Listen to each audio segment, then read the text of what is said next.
নমস্কাৰ মৰমৰ ছাত্ৰ ছাত্ৰীসকল ৰজনীশাৰ এডুকেশ্যনেল নামৰ ইউটিউব চেনেলটোলৈ তোমালোক আটাইকে স্বাগতম জনাইছোঁ আজিৰ এই ভিডিঅ'টোত সপ্তম শ্ৰেণীৰ ইংৰাজী পাঠ্যপুথিৰ lesson 3 from the diary of Anne Frank এই লেসনটোৰ কোৱেশ্চন আনসাৰ অৰ্থাৎ প্ৰশ্ন উত্তৰবিলাক লৈ আনিবলৈ চেষ্টা কৰিছোঁ আশা কৰিছোঁ এই ভিডিঅ'টোৰ জৰিয়তে মৰমৰ ছাত্ৰ ছাত্ৰীসকল উপকৃত হ'ব question number 1 Where was Anne Frank from?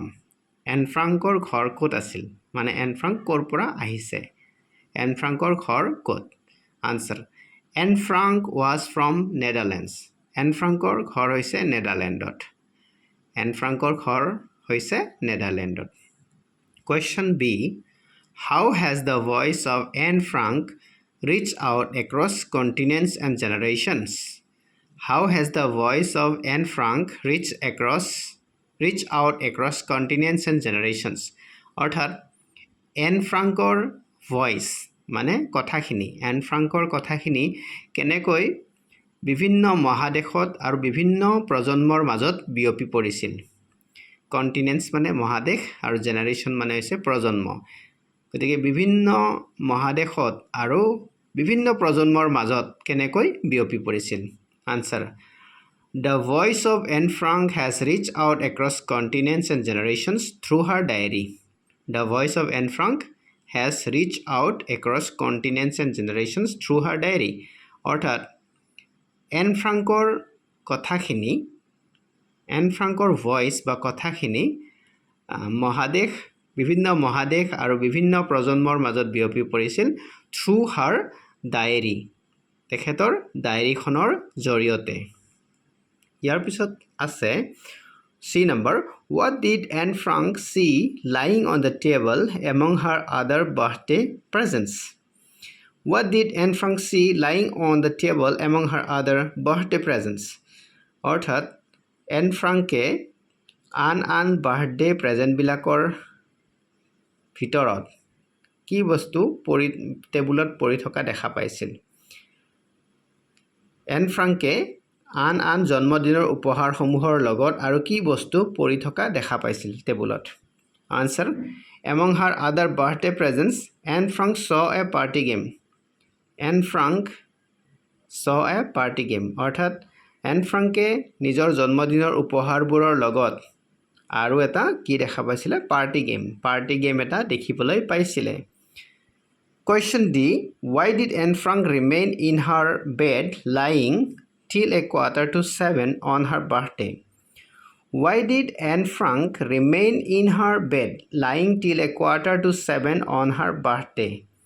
অৰ্থাৎ Anne Frankে তাইৰ জন্মদিনৰ দিনা কিয় 7 বাজিবলৈ 15 মিনিট থকা অৱস্থাত 7 বাজিবলৈ 15 মিনিট থকালৈকে শুই আছিল Anne Frankে তাইৰ নিজৰ জন্মদিনত 7 বাজিবলৈ 15 মিনিট থকা অৱস্থালৈকে কিয় শুই আছিল ইয়াৰ উত্তৰটো হৈছে because she was not allowed to get up before 6:45 because কাৰণ she was not allowed to get up before 6:45 অৰ্থাৎ 7 বাজিবলৈ 15 মিনিট থকাৰ আগতে তাইক উঠিবলৈ অনুমতি দিয়া হোৱা নাছিল ইয়াৰ পিছত আহিছো আমি next কোৱেশ্চনটোলৈ Who does you in the lesson refer to?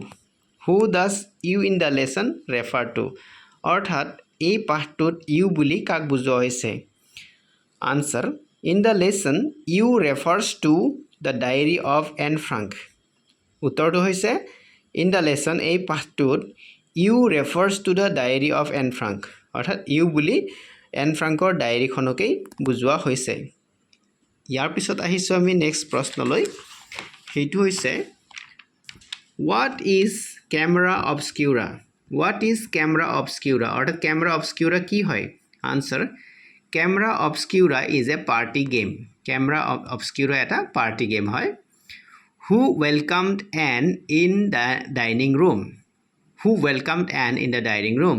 অৰ্থাৎ ডাইনিং ৰুমত এনক কোনে আদৰণি জনাইছিল Answer Murty the cat welcomed Anne in the dining room অৰ্থাৎ Murty the cat মানে Murty নামৰ মেকুৰীটোৱে এনক ডাইনিং ৰুমলৈ আদৰণি জনাইছিল 8th number, why does Anne Frank think that it is an odd idea for someone like her to keep a diary? Why does Anne Frank think that it is an odd idea for someone like her to keep a diary? Anne Frank কিয় ভাবিছিল যে তাইৰ দৰে এজনী ছোৱালীয়ে diary ৰখাটো এটা odd idea হ'ব পাৰে, মানে এইটো কোনেও হয়তো ভাল নাপাবও পাৰে, এনেকুৱা বুলি কিয় ভাবি লৈছিল? Answer, Anne Frank thought that it is an odd idea for someone like her to keep a diary because nobody would be interested to read it.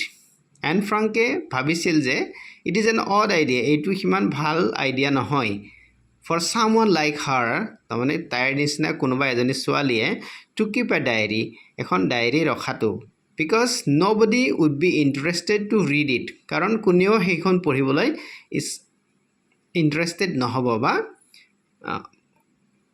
আগ্ৰহ নকৰিব, এই বুলি Anne Frank ভাবিছিল।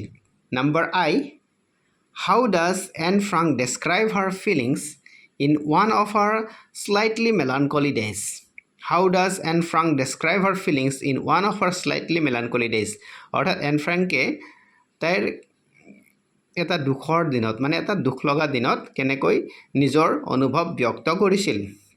Answer, in one of her slightly melancholy days, মানে খুব এটা দুখ লাগি থকা দিনত Anne Frank described her feelings by saying paper is more patient than man.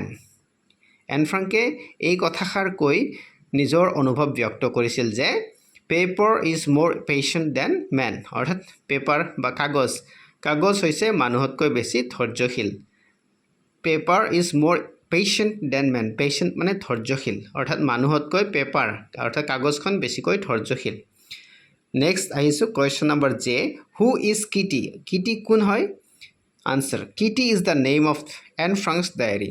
Kitty is the name of Anne Frank's diary, অৰ্থাৎ Kitty হৈছে এন ফ্ৰাংকৰ ডায়েৰীখনৰ নাম। মৰমৰ ছাত্ৰ ছাত্ৰীসকল, আজিৰ এই ভিডিঅ'টো ইমানতে সামৰিছোঁ। যদি মোৰ এই ভিডিঅ'টো ভাল লাগিছে তেতিয়াহ'লে এটা লাইক কৰিব, কমেণ্ট কৰিব আৰু মোৰ এই চেনেলটো ছাবস্ক্ৰাইব কৰিবলৈ নাপাহৰিবা। ধন্যবাদ।